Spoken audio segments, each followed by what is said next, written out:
Security professionals operate under constant pressure to prevent catastrophic corporate loss. Yet in the daily effort to secure assets, three specific terms are frequently used interchangeably: risk, threat, and vulnerability. Conflating these concepts leads to misallocated budgets and remains a primary reason candidates struggle with the security management sections of the CPP certification.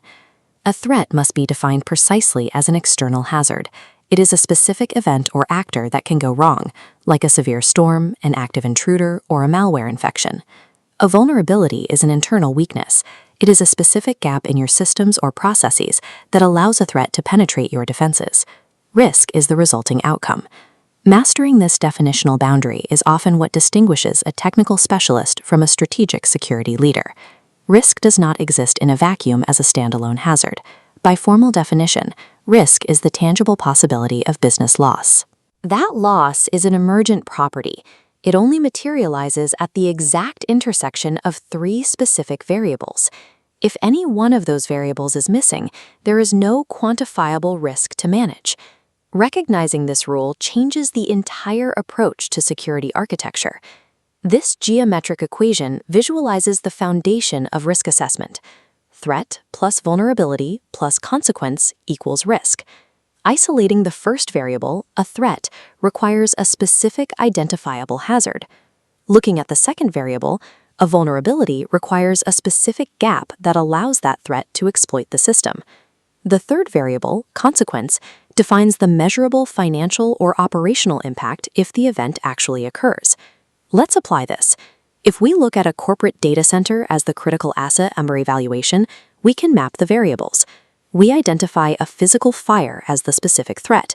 We observe the absence of an automatic fire detection system as the vulnerability. We calculate a complete operational shutdown of the business as the consequence.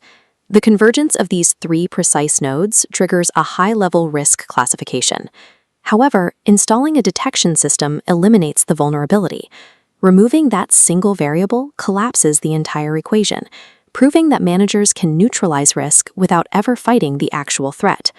To execute this equation at scale, corporate executives rely on this six-step pipeline. Step 1. Systematically catalog all critical physical and logical assets.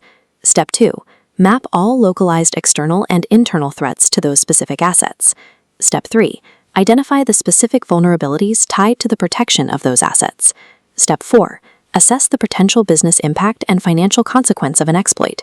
Step 5. Evaluate the ultimate risk level using internal organizational metrics. Step 6. Recommend proportionate security controls to mitigate the findings. Following this strict linear algorithm converts abstract security fears into structured, actionable corporate strategy.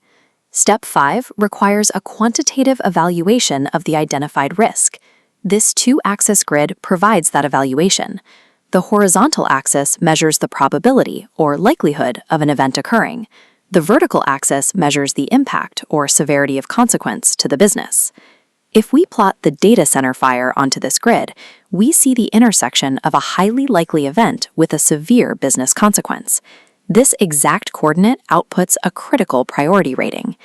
The matrix forces executives to allocate security budgets based strictly on mathematical likelihood and business damage, rather than reacting to news headlines. Once a risk is plotted on the matrix, management must take action. This decision tree outlines the only valid responses. Option 1 is avoid. This means ceasing the activity causing the risk entirely. Option 2 is reduce. This involves implementing security controls to lower the likelihood or impact. Option 3 is transfer. This shifts the financial or operational burden away from the company, typically via insurance or vendor contracts. Option 4 is accept. This requires acknowledging the risk without action because it falls within predefined organizational tolerance. In professional board-level frameworks, these are the only 4 strategic options available. Novices frequently ignore these options, defaulting to an instinct to simply buy more security tools without an underlying plan. Effective risk treatment directly aligns security spending with the organization's financial tolerance, rather than fighting an unwinnable war against every hazard. This distinction between tactical reaction and strategic planning is a common hurdle for professionals seeking the CPP designation. They rely on a technician mentality, focusing narrowly on neutralizing immediate threats, like a guard on patrol or an incident investigator. The certification requires a manager mentality. It demands evaluating security through the lens of business continuity and cost-effectiveness. Attempting to act as a perfect shield against every threat drains budgets and often leads to incorrect conclusions in management scenarios. The role of a security professional is not to eliminate all danger. The goal is to be a strategic optimizer of risk controls against overarching business objectives.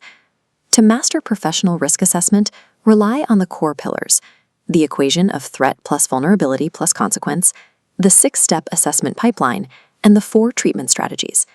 In any exam scenario or boardroom meeting, prioritize business impact above tactical response. If you found this useful, subscribe for more leadership content. Down in the comments, let me know, based on this managerial framework, which specific security risk concerns your organization the most?